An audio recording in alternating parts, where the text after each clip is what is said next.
Hello, Jen Brister. Hello, Ben. How are Hello. you? I'm very good, thank you. How are you? I'm absolutely just top of the morning, just having the time of my life. Good. Every day is a joy. I might be over-egging this pudding, I'll be honest. I like the optimism. I like the optimism. Yeah, we need a bit of that these days, don't we? We do. So, just as the first little bit of the podcast, for people who may not be aware of your work, can you just give a brief rundown of your comedy career to date? Oh, blimey. Okay. I suppose I would describe myself as I certainly was for most of my career a club comedian.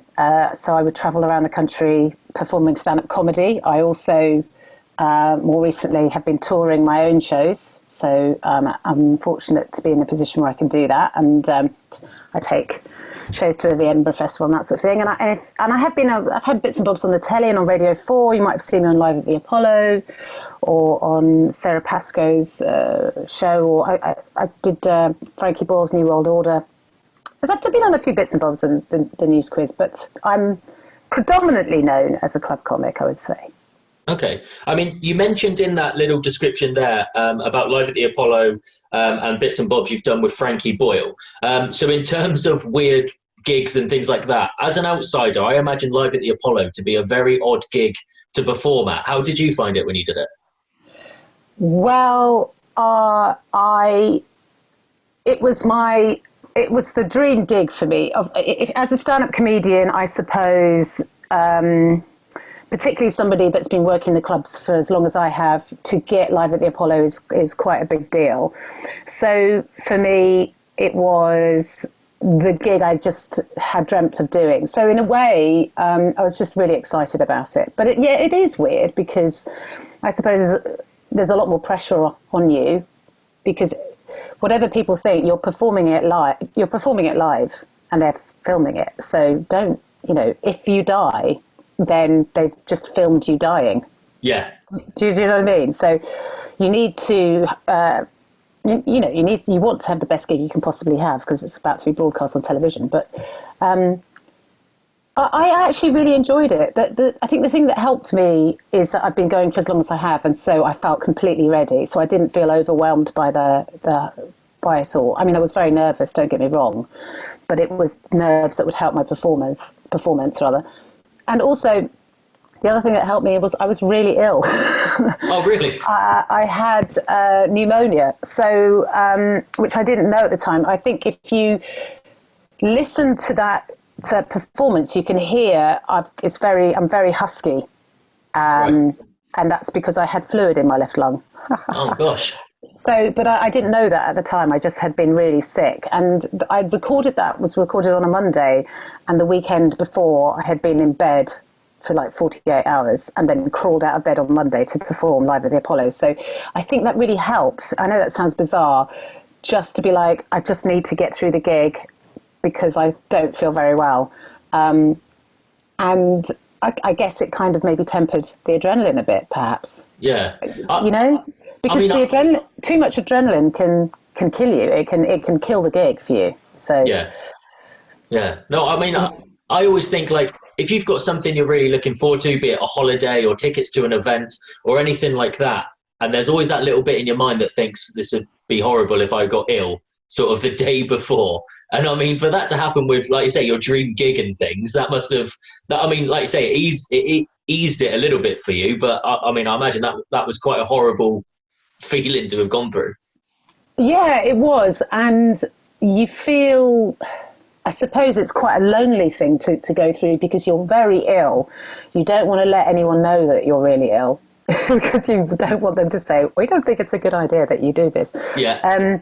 So you're sort of pretending that you're okay. But I remember when the floor manager brought me down, because the dressing rooms are up a couple of levels, and then you go down, and I was coughing the whole way down the stairs. And I remember he turned up, he was looking up at me going, are you okay? And I said, look, as soon as I get on stage, this cough will stop. It'll be fine. And it did. Yeah. I was coughing. Rob Beckett called my name. The cough stopped. I did my set, 20 minutes, got off, started coughing again. And that was it. So it was, the adrenaline is a real is a great bit of medicine, because it does sort of, just for the amount of time that you need to be okay, it sorts you out, and then you go back to feeling dreadful. The worst part of doing it all was that I love to have a drink. When I've got that much adrenaline pumping through my body, the one thing I want straight afterwards is like an alcoholic beverage. Yeah. And I couldn't. I couldn't have one, because I felt, it wouldn't have been... Even I knew, I was like, don't drink Brister, even if you want to, because it's not a good idea. You're not well. Yeah. So, but it was... and the only other thing I'll say is that because I wasn't well, I kind of had... And it's an overwhelming gig anyway. I had no real idea how it had went. I knew it had gone okay. I didn't think I'd died or anything like that. But I was like, I have no recollection of performing it. Yeah. So when I look back at myself, watching myself on screen, I'm like, no recollection of that. None at all. I don't even know what I was thinking when that was... It's so bizarre. Yeah, almost like in a dreamlike state. That's weird. Yeah, because I think when you're doing stand-up, you're very present, and that's the one thing I love about stand-up comedy when you're performing live, is that you are so present, and and I think that's the addictive thing about doing stand-up, is that you're so in the moment, and then in a way that you aren't sometimes in your day-to-day life, because you're always thinking about the future and what you've got to do, or you're being distracted by social media or whatever it is, or something in the news has upset you. But when you're doing something like stand-up, for that 20 minutes, half an hour, you're in it and you're just doing that, and I suppose it's a certain kind of bliss almost to be able to indulge in that in a way that you can't in any other way in your life, I suppose. Well, I certainly can't. Yeah, no, I get that. I mean, clearly works as a good medicine as well. Yeah, I mean, it's certainly not got any long-term benefits, but short-term, absolutely nailing it. Oh, to go back to the times when you could display symptoms like that and people wouldn't... I know! Can you imagine? Well, obviously, you wouldn't even be doing it. You can't even do it these days. I mean, but those days are, certainly at the moment, are over. Yeah.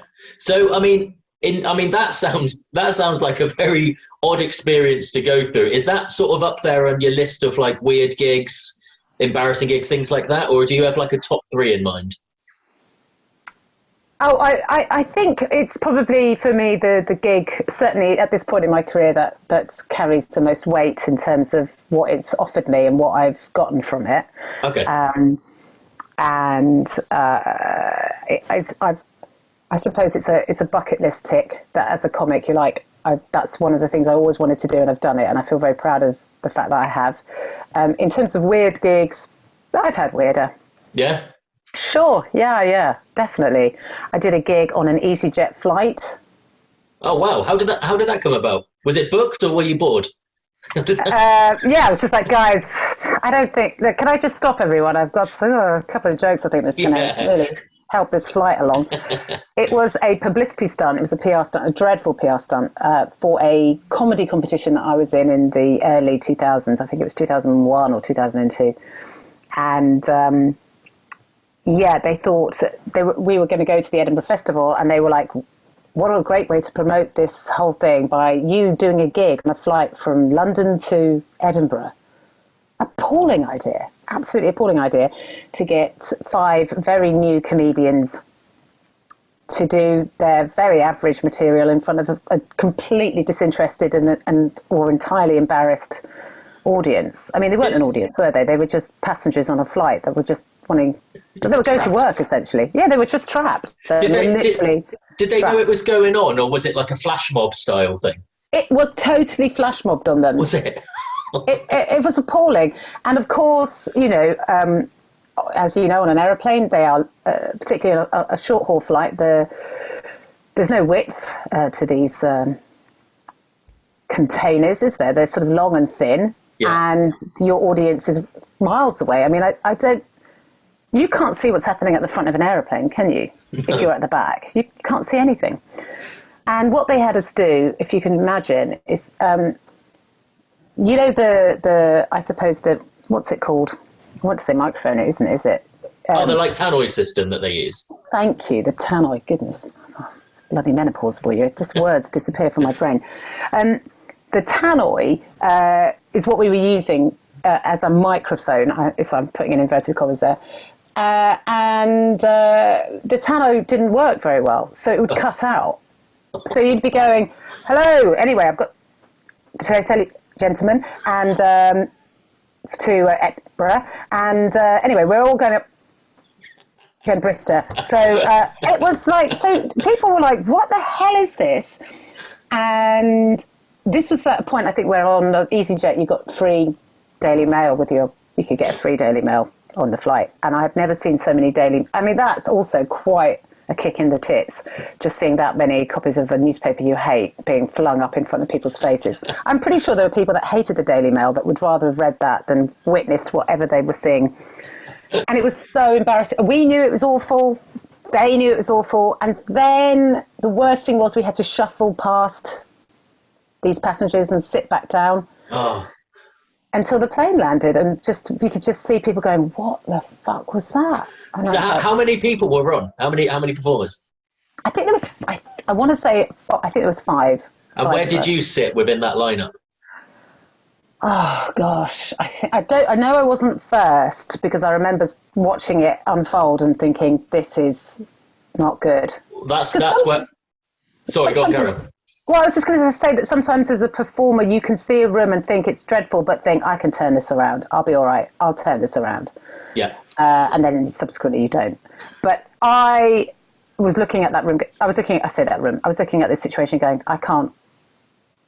whatever I need to get through this, I don't have it I don't have the experience. I don't have the material. I can't do this. So you're sort of blagging it and failing. And it was, humiliating. So then we flew all the way to Edinburgh because it was a publicity stunt. But then we flew all the way back. And that was that. So our carbon footprint for what was an appalling PR stunt that hopefully got no press at all because it was so dreadful, was a waste of time. But yeah, that's definitely up there with one of the weirdest gigs I've ever done. Yeah, I mean, it sounds odd. I mean, to be fair though, in theory, I can see their thinking. You know, I can see tying it in with the Edinburgh Festival and I can see all that. But in terms of actually executing it, I don't think there was a way that was ever going to work. No! In a good... No! God, no. It's like anything that you do as the comedian where it's sort of... we've got this great idea, guys. We're thinking about getting a load of comedians and putting them in a telephone box and then grabbing strangers and then pulling them in and then you tell them jokes and then... It's like, what are you talking about? That is never going to work. You know, I try to explain to people, stand-up comedy barely works in a club. It's on a live stage if it's going to work, with everybody facing forward, with somebody going, ladies and gentlemen, it's going to be stand-up comedy. We've got 4 fantastic acts for you, and everyone knowing exactly what's going to happen. It can still fail really badly. So the very idea that stand-up comedy can work in all of these stupid situations. Hey, we've decided you're in a pool to and someone's having a shit, and while they're taking a shit, you tell them fantastic gags, and you're like, no, it's not going to work, mate. So. And there was a point in my career or in my time as a comedian, particularly as you're newer, that you go, yeah, I'll try. Okay, we're all in a lift. And I say, you think, okay, I'll do it. But now I'm like, if anyone suggests anything slightly alternative, I'm like, no, I'm not doing it. Yeah. I'm not doing it. And I don't care. I'm not going to humiliate myself for your whatever. And it's usually PR for some product or, hey, we won't pay you, but you will get 6 packets of Quavers. No, I'm not doing it.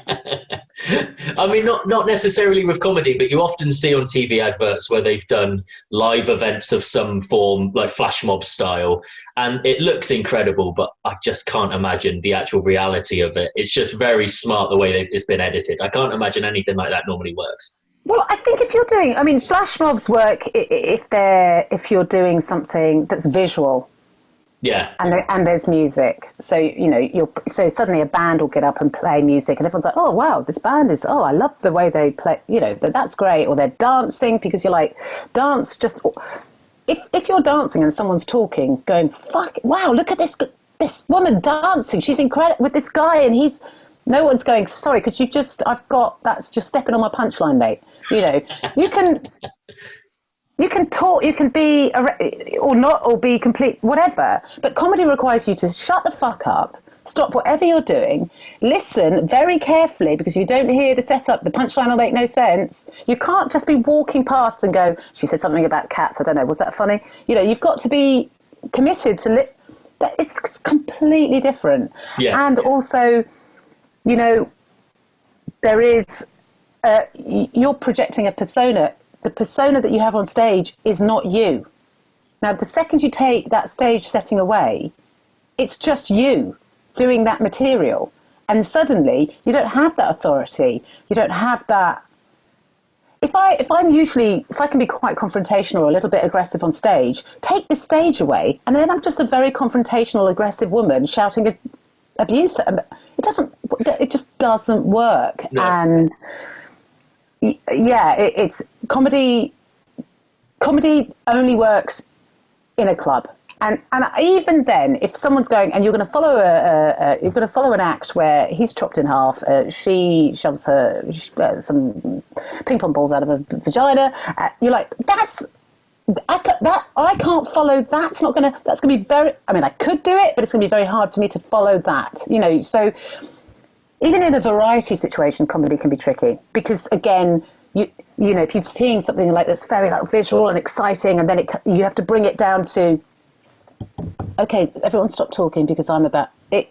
It's a different vibe. So yeah, you know, I try to avoid all of those situations as much as I can now, because I know I don't need to do those anymore. Yeah, and that must be quite a liberating position to be in, actually, where you just doing it your own way. Well, certainly pre-lockdown, Ben, that was a situation where I was able to say, the first time in my career, after nearly 18 years, I could now go, I don't need to do that. I'm going to say no to that. That's a hard no from this leser. But you know, obviously that's changed, and someone's saying to me, do you want to go to Cambridge for 50 quid? I'm like, yeah, oh, fine, I'll do it. Because I need the stage time. I can't afford to not be working, and part of the work is being on stage regularly. And if you take that away from a comedian, then you're not really, you're not really a comedian anymore. So. No, I know what you mean. Yeah, I do get it. It's a tough old time, but with that in mind, do you want to come to Torquay for 6 packs of Quavers? Do you want to come before that? Ben, I'll do it, mate. Before I'd have said, you know what you do with your Quavers? And now I'm like, listen, if you chuck in a can of Coke, I'm there. So, I mean, the Mile High gig, as I've written it down on my notes there, that's it's certainly up there in the weird gigs. I mean, is that the weirdest one you've done, or is that where does that fit in the spectrum of gigs that are sort of buried deep in the mind? I guess it's definitely, in terms of the setting, where we were performing, the weirdest one. Yeah. But I'm just trying to think if I've done. I mean, I've done festivals where, again, I did one in Norway where I had to do a set. They put you in lots of different places, and it didn't work. It was absolutely appalling. I had to do a set in a women's toilets. So as women were coming in, as they'd come out of the toilets, I'd go, guys, can I stop you there? I was pretty high on the humiliation. And the worst one I ever did was in a lift. That was absolutely, and that was again a different. I thought these were like metaphorical gigs that you mentioned earlier, but you've actually experienced like the elevator gig and the gig and things. Yeah, I mean, these are 100% gigs that I've done. Was this for a music festival then, or a comedy festival? Comedy. Was it comedy? Okay. I think what people are trying to do is people are constantly trying to innovate around comedy. To say, hey, I mean, yes, we've got all of these fantastic stand-ups, and yes, they can perform comedy, but let's try and make it almost impossible for them to do it and see what happens. And, you know, the people watching it don't enjoy it. The comedian doesn't enjoy it. I mean, I say that. I met a couple of comics who are like, have you done that gig in the toilet yet? Oh, God, it's so fun. What happens is they come out and you're like, I'm not that kind of person. I don't enjoy. There are some comedians that love that kind of, hey, it's anarchic and it's wild. No, I'm a hard no to that. I don't. Late and Live in Edinburgh was always like, hey, you get on, but you can barely speak because people are shouting abuse at you. And then someone comes on and he takes a shit in the corner of the stage and it's hilarious. And it's like, it's not hilarious. It's awful. And I've done Late and Live many times and it's chaotic. And really, it's just an exercise in finding, different ways of insulting the audience, which is not, for me, enjoyable. So... I'm not a comedian that shies away from confrontation or shies away from... I can handle myself, particularly now, I can handle myself with a difficult audience or an aggressive audience, but I just don't take any enjoyment from it. I can do it if I have to, but I wouldn't deliberately put myself in a situation to have to deal with that because it's crazy. Yeah. Sometimes it's for me, it certainly isn't. So I mean, I want to loop back to this. I want to loop back to both of the things. But if we start with the toilet gig, because I was speaking to Dom Jolly on this podcast the other day, and he was saying that part of Trigger Happy TV was playing on people's sort of social anxieties, and they would do the thing where they come out of the public toilet and they've done like the millionth toilet user, and they've got the confetti cannons and the big brass band, and it's like the millionth customer in a shop thing. And the whole point of what he was saying that was the social anxieties. So I mean, it seems like that's obviously playing on the like, oh god, this hasn't happened to me sort of aspect of it. But trying to do it in comedy, how did that work? I'm trying to understand how that toilet gig sort of worked. It didn't work. Well, how the setup was then?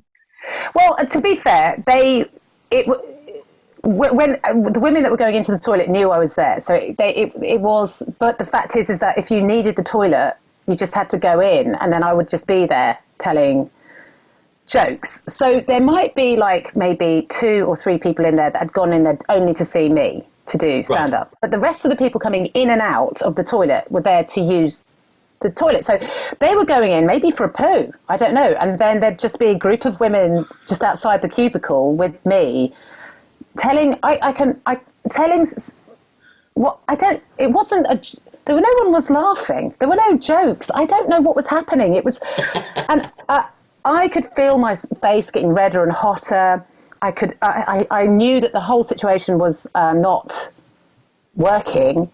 But you can't show any weakness in that situation. You just have to make out that this is exactly what was intended. And, you're supposed to do, I think I was booked to do 15 minutes. I think I probably did like 7. And then I was like, should we just knock this on the head? And then they just went, okay. And then they walked off to the next thing. Because this was in a big, huge building. And there was comedy happening in lots of different rooms. And... I think there was actually genuinely was a telephone box where one person could go in with the comedian and that comedian would tell that one person some jokes. Oh my gosh. I mean, it was just appalling. It does sound horrible. I'm picturing the hand dryers going off and things like that. Or was it... Oh yeah, all of that was happening. All of that was... Other women washing their hands. I mean, they're all in this building for comedy. So no one's like, what is this? But they're all like, God, I'm glad I'm not watching this.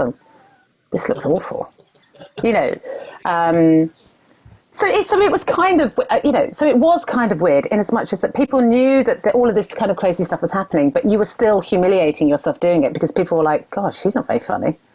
Or go and watch someone who is funny, And it was true. I genuinely think I was not very funny because it was a very difficult situation to be in a toilet, have any kind of authority, tell any jokes. My jokes is storytelling, and it requires a certain amount of... There just needs to be certain things happening in the room to make a lot of it work. Yeah. I know it's going to sound like you're not a very good comedian if you can't tell jokes in any situation, but the fact is that you just can't. Yeah, no, I get that. I completely get what you mean by that. So but all of these things are, you do them and you're like, right, that's the last time that happens. So was the elevator pitch gig? Oh, was that the same building? Yeah, it was the same. It was the elevator. Oh God, you'd think I'd learn. The elevator was the same festival, but a different year. Oh, okay. And a different building, but essentially, yeah, the same principle. Yeah, and you would think you did the toilet gig last year, Jenny. It didn't work. Why did you do the elevator gig? I was like, I don't know. Did you have a different audience as people went up and down, or was it the same situation with the toilet gig where they knew that it was going on there, so they stayed for the ride? Yeah. So they knew it was like 5 minutes, but it got to the point where there was one guy who was right in front of me, because we're all packed into this lift, who just wanted me to know that he thought it was shit. Oh, really? And I said, no. I said, this isn't really comedy. He went, I know, I haven't laughed once. And he's literally inches from my face. And I was like, I said, it's comedy in a lift, mate. We're just doing, and he was like, well, it's not really comedy, is it? I was like, well, I said, what were you expecting? He said, well, I saw so-and-so in the lift and he was hilarious. I was like, well, why don't you pop back and see him then, mate? All right? Yeah. He said, I will. God. I went, okay, fine. So then it ends up being this weird, yeah, well, fuck you. Oh, yeah, well, fuck you. Anyway, thanks for popping in, chaps. This is level 2. We're all getting off. I mean, awful. Just awful. Oh, my God. I mean, I'm going to ask the question, but I think I know the answer. I can't imagine heckles get much weirder than that. Have you had weird heckles, or...? Listen, I have had loads of heckles over the years. And the thing that I find annoying about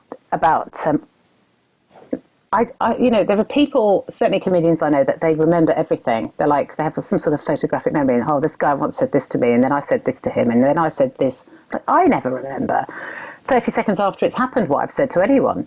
And there have been times to me, and they have been funnier than me, in that situation. And then, when I was a new stand-up comedian, that was the end of the gig. Then, as soon as that happened, that was the.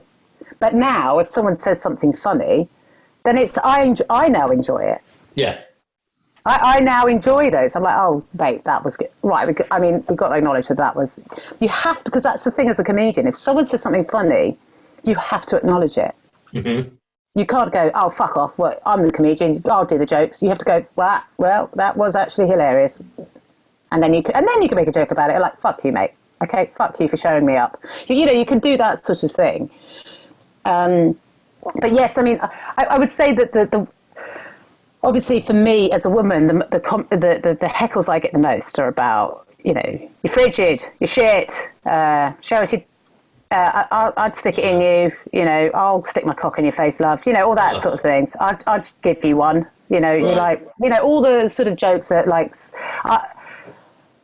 rape gags and all that sort of stuff. I say gags, there's nothing funny about them. No. And I think it's particularly for comedians that are of my generation, that was normal. It's less frequent now, but it still happens. But I did some gigs in Dublin. I don't know, it must have been a year ago, something like that. And I was just on with men, and every time the men got on, they had a great time. And the second I got on. And it wasn't the Dublin crowd. It was because because we were in Dublin. It was loads of stags, so it was people that weren't even from Dublin, and they just every time it was a stag do every night, and there was always one stag do that just couldn't cope with me being on stage and would give me a hard time. I'd get off stage, and then the guys would go, "Oh, you handled that really well. That was brilliant. You really nailed that guy. Oh, yeah, that was hilarious."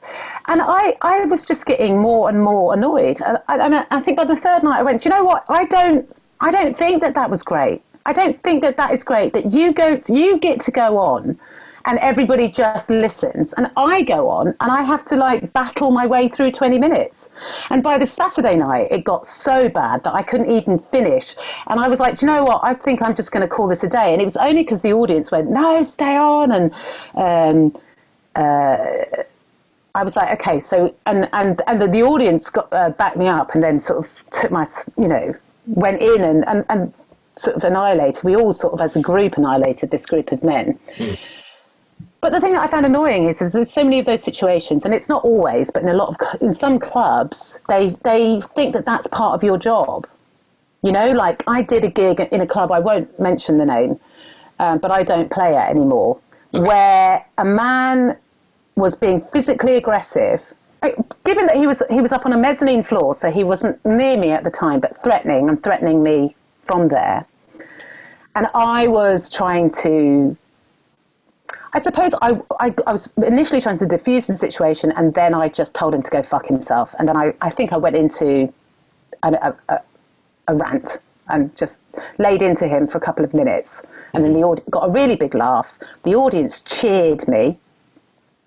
This guy was like I don't know, he was roided out of his brain. Like he was like just loads of muscles, but in a way where you think, mate, that's not natural. Yeah.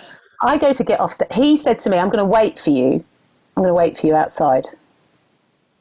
Right? And I was like, I said, oh yeah, you're the big man. What are you going to do? Beat up a woman outside a club? Yeah, you fucking mushroom dick. Anyway, he, as I got off the stage, he was there. Now, there were bouncers in that room, and nobody was there to protect me as I got off stage. What? So I got off stage, and he is right in front of me, like blocking my way. And I just said to him, think about what you're going to do right now, mate. Just think about what you're going to do, because if you do anything now, look at this place is full of witnesses. And he took a step back and he went, I'll fucking get you. And I was like, fuck off. But it scared me. Oh my God, I'm not surprised. That sounds horrible. And I can't believe nobody intervened. I can't believe like the security and stuff didn't intervene. I mean, well, what they said was, they said, oh, we were dealing with something in the other part of the room. And I said, well, he was the guy though, wasn't he? He was the guy that I was dealing with this entire point. So wasn't he the person that you should have gone to first? They were like, oh, well, it kicked off in this direction. And I just said, you owe me an apology. You owe me an apology. You didn't do your job. And they were like, we were doing your job, and it was your fault for for making that situation worse. I said, you have no idea how difficult it is to be on stage. Do you know what I mean? And then, so I just said, you've got no idea how difficult it is to be on stage, and just survive that moment and not die on stage, which is what I'm trying not to do. And also I'm trying to also entertain people. That's my job. And so I will do whatever I need to do in order to continue doing my job. So if it means I have to annihilate somebody in the corner of the room, I will. And then I can continue to do my job. I don't enjoy it. I don't take any pleasure from it. And I said, it's your job to protect, other customers and the acts. Yeah, of course. So anyway, I didn't get an apology, and I did tell the club what happened, and they were, to be fair, they were like, we're really sorry, we will make sure that never happens again. But I just made that decision, and I would never ever play that club again, and I haven't. Yeah. And because you have to, at the bare minimum, you need to be protected. Do you know what I mean, on stage, or feel safe. So, so for heckling, for me, people, I think people think as a comedian that's your job and you should just have to deal with it. But actually, I feel like a certain amount of banter, of course, I'm fine with that. But I don't think as comedians we should be expected to deal with that kind of level of antagonism and confrontation, because we're just clowns, we're just idiots. We're not I know I said why the security weren't intervening and things like that, but the way it sounds like this guy, even a security guard or bouncer shouldn't have to deal with that sort of thing. Do you know what I mean? It's just beyond anyone's job to have to deal with someone like that. That's insane. I agree, and it really and truly, there are certain people that it's because clubs that it's been harder and harder the last sort of 10 years to get people into clubs, and I think now clubs are like, we're just going to let anyone in, whereas before they'd be a little bit more, they'd have a bit more discretion about who comes in. Now it's like, we just need the money. Yeah, I mean, I imagine people will be listening to this episode that have come to my club and been kicked out for a hell of a lot less than anything like that. And I'm imagining that I was nowhere near like Mushroom Dick.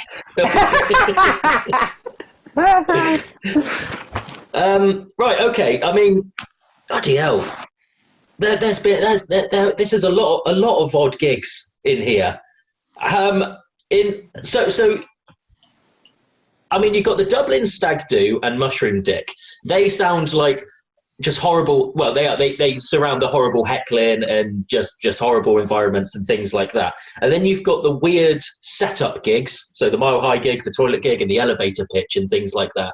So in terms of a gig that appears to be set up perfectly, that for one reason or another becomes odd, have you got any sort of memory like that, where it's like everything seems like it should go right, and then for some reason or another something switches? Well, I'm just trying to think. Often, I mean, my brain has gone blank. There are gigs that I've gone, oh, this is going to be sweet, and then it's completely just kicked off. Yeah. There have been gigs I've done where a fight's broken out. So the gig has been fine, and then without a fight has broken out, and then the whole gig is shut down. Oh, okay. Was that around Christmas time by any chance? Yeah, of course it was, yeah. I mean, my worst Christmas gig probably of all time was at Up the Creek, which is a gig in Greenwich, which has a reputation. Not so much now, because they've done it up and it's all very different. It's a completely different room, and in lots of ways a different clientele. But this was a long time ago. This was 10, 11 years ago. There was a Christmas gig I did, and they had a deal on where it was £30 or £40 a head. You could get in at sort of 4 o'clock. The comedy started at 9 o'clock, and it was a free bar. Oh, so it's 40 quid, drink as much as you like. So we turned up at 9 o'clock for this. Well, we didn't. It was like turned up at 8:30 for this gig that started at 9. And my God, it was like carnage. It was actual carnage. Was it? People vomiting in the corner of the room. Oh. One guy was so drunk, he fell off his chair. He needed the loo, but he couldn't stand up, so he crawled to the toilet. Oh my God. There was a group of women that were definitely off their faces on coke, and they were at the front. And I just remember I was the MC, and from the start of the show to the end of the show, it was like you could shout with a microphone and not be heard. Right. And I said to them, this gig, we should pull this. And they were like, no, we're going to do it. And then, so people, instead of doing 20 minutes, would do 7 minutes. I remember Dane Baptiste got on and did 5 minutes and went, fuck this, and walked off. It was absolute carnage. And I'm completely unplayable. Yeah. And so that's even for a Christmas gig, that's quite bad. Yeah, that sounds definitely excessive, and you're in the worst position as the MC to have to keep coming back and trying to deal with it and putting out fires and things. I definitely think you had the short end of the stick there. Oh God, yeah. But there've been other times where I'm just trying to think of when something really weird has happened. Oh, yeah, it's... I mean, there have been times where I fucked a gig up that's been going really well. Okay, how's that? I remember doing a gig, and again, I was MC, and I was bantering with this woman, and I kept calling her pregnant lady. Right. And she wasn't pregnant. So that was...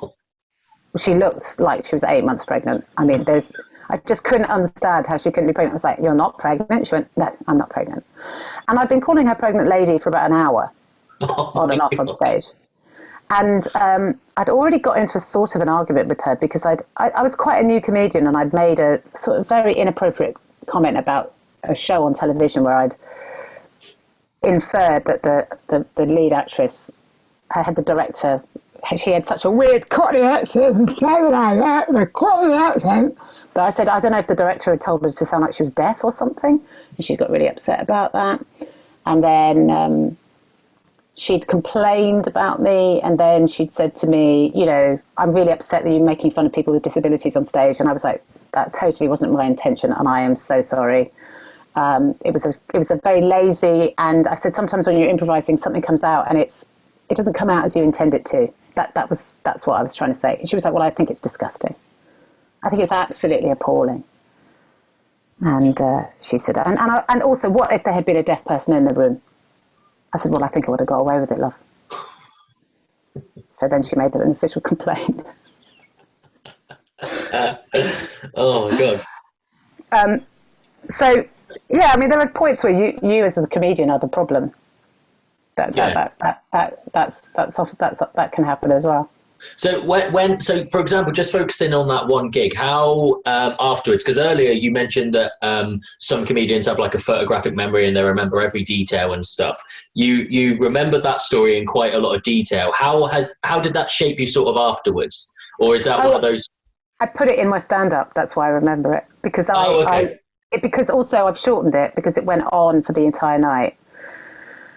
And I became more and more sort of confrontational on stage, to the point where, you know, I was just being a dick. Right. I wasn't getting any pleasure from the gig, so I decided to get my pleasure from winding her up. And up until that point, the gig had been fine. Everyone was, all the performers that were doing 20-minute sets were having a lovely time. It was just me as the MC, and it's my job to make sure that the performers have a nice time and that the room is in a good way. And at some point in the night, she was annoying me so much that I just made it my job to make her miserable, which was a shitty thing to do. But she was so obnoxious. I mean, I can't express to you how obnoxious she was. And also she did that thing where she would be quiet during the set, but she thought when I was talking, I wasn't really a comedian, so she didn't have to respect anything I was saying. Oh. So she would just talk all the way through what I was doing. Yeah.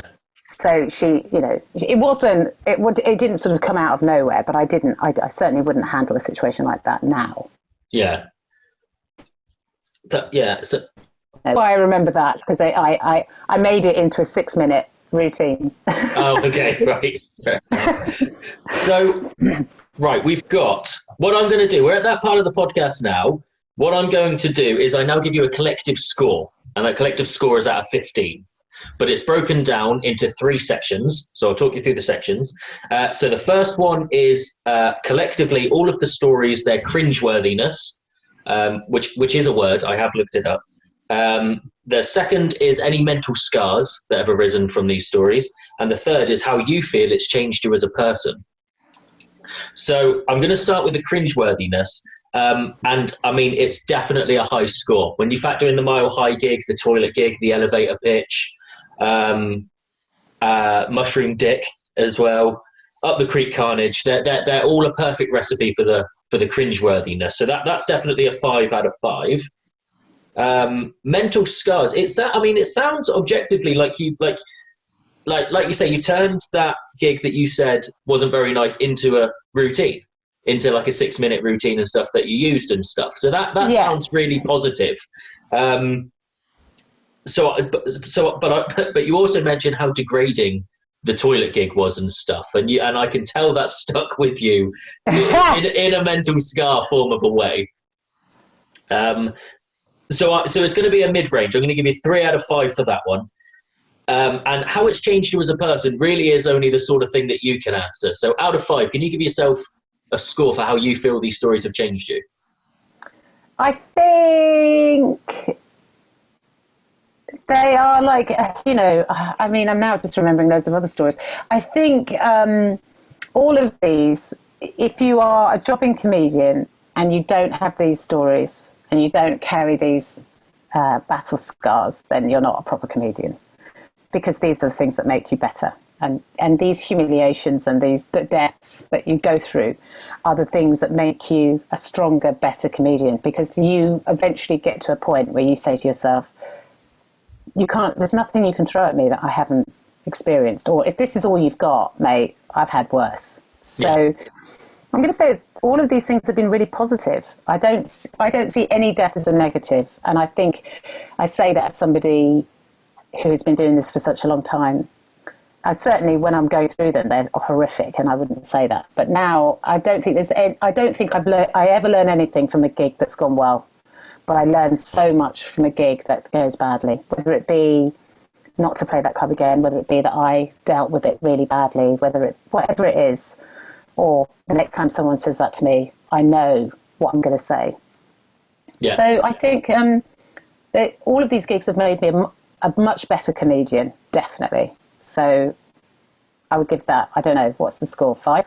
Yeah, out of 5. So we're going for a 5 out of 5 how it's changed you as a person. That sounds fair. I'd agree with that. Somehow I'm able to agree with how you feel it's changed you. Thanks, man. I needed that validation.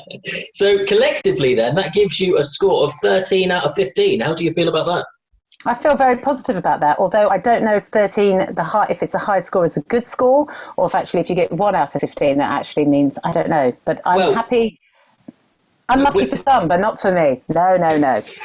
Good. We're not sure how that fits, whether it's better to be high or low. We do have a leaderboard, so we'll add you to the leaderboard. It's like a Top Gear style leaderboard. Okay. So we'll add you to that. But 13 out of 15, that's your score, and we don't know what it means. Great. I love a score that has no meaning. They're the best kind. They are. Everyone's a winner.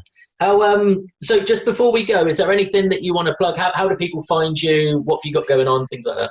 Well, you can find me on Twitter. You can find me at Jen Brister, and Facebook and Instagram, Jen Brister Comedy. And I have a book called The Other Mother, which you can buy at all good bookshops or online if you like. And I also have a special out. My Meaningless is the name of the show, and you can get it online on a great website called Next Up Comedy, which has loads of fantastic comedy on there that you can just pay a monthly fee and just watch as much as you like.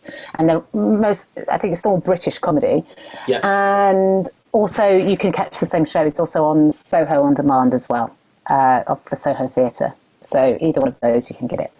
Lovely. Well, we'll make sure we add all the links to the description underneath this podcast and underneath the video on YouTube. So definitely check out all those things. But for now, thank you very much, Jen Brister. This has been a lot of fun. Oh, thanks, Ben. Lovely. Thanks for having me. I've really enjoyed it. Good. Thank you very much. Have a nice day. You too. Take care, Ben.